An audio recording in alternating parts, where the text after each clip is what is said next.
যে বাংলাদেশী খেদা যিখন আন্দোলন, এই আন্দোলনখনত কিন্তু আমি অসম চৰকাৰৰ লগত আছো।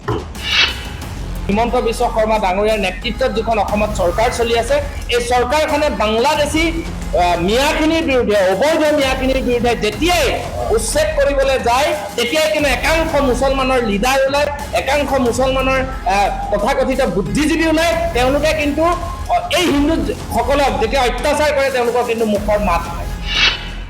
আৰু বাংলাদেশী যিখিনি মিয়া আছে, এই মিয়াখিনিয়ে আটাইতকৈ নিকৃষ্ট, আৰু এওঁলোকে সকলোখিনি বেয়া কামৰ লগত এই বাংলাদেশী মিয়াখিনিয়ে জড়িত হৈ থাকে। বাংলাদেশত এজন হিন্দু যুৱকক যি ধৰণে নিৰ্মমভাৱে হত্যা কৰা হ'ল, যি ধৰণে গছত ওলমাই জুই লগাই দিয়া হ'ল, তাৰ পাছত সমগ্ৰ পৃথিৱীতে ক্ৰিয়া প্ৰতিক্ৰিয়াৰ সৃষ্টি হৈছে। কিন্তু অসমৰ এতিয়ালৈকে এনেকুৱা দেখা নাই। যি মুছলমান সমাজ আছে, তেওঁলোকে ইয়াৰ প্ৰতিবাদ মুক্তভাৱে কৰা নাই। তেওঁলোকৰ বাংলাদেশৰ মিয়াখিনিৰ প্ৰতি ক'ৰবাত মৰম আছে নেকি, আমাৰ প্ৰশ্ন আছে। কি কাৰণে এজন হিন্দু যুৱকক এনেধৰণে অত্যাচাৰ কৰিলে, সেই প্ৰশ্নটো সুধিবৰ কাৰণে ইয়াৰে যি ইউনিয়নবিলাক আছে, তেওঁলোকে সুধিবৰ কাৰণে সাহস নকৰে।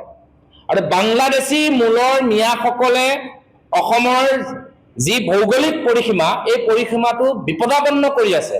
আৰু বাংলাদেশী যিখিনি মিয়া আছে, এই মিয়াখিনিয়ে আটাইতকৈ নিকৃষ্ট, আৰু এওঁলোকে সকলোখিনি বেয়া কামৰ লগত এই বাংলাদেশী মিয়াখিনিয়ে জড়িত হৈ থাকে।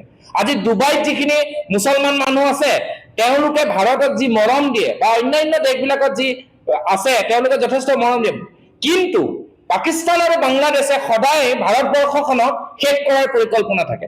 আৰু বৰ্তমান যিখন চৰকাৰ, মুখ্যমন্ত্ৰী হিমন্ত বিশ্ব শৰ্মা ডাঙৰীয়াৰ নেতৃত্বত যিখন অসমত চৰকাৰ চলি আছে, এই চৰকাৰখনে বাংলাদেশী মিয়াখিনিৰ বিৰুদ্ধে, অবৈধ মিয়াখিনিৰ বিৰুদ্ধে যেতিয়াই উচ্ছেদ কৰিবলৈ যায়, তেতিয়াই কিন্তু একাংশ মুছলমানৰ লিডাৰ ওলায়, একাংশ মুছলমানৰ তথাকথিত বুদ্ধিজীৱী ওলায়। তেওঁলোকে কিন্তু এই হিন্দুসকলক যেতিয়া অত্যাচাৰ কৰে, তেওঁলোকৰ কিন্তু মুখৰ মাত নাই।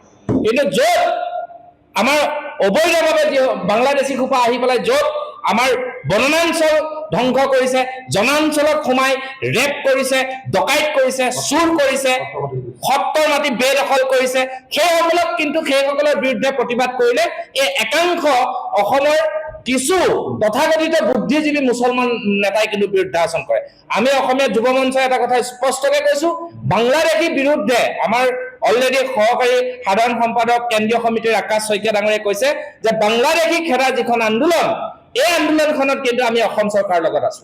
আৰু আমি যিকোনো মুহূৰ্তত, যিকোনো তেজৰ বিনিময়ত আমি আমাৰ জাতীয় অস্তিত্ব, স্বাভিমান ৰক্ষা কৰিবৰ কাৰণে আমি চৰকাৰৰ লগত আমি সদায় থাকিম, আছো। যি চৰকাৰে নাহক, ইয়াত বিজেপিয়ে হওক, কংগ্ৰেছে হওক, কিন্তু বাংলাদেশীক খেদিব লাগিব।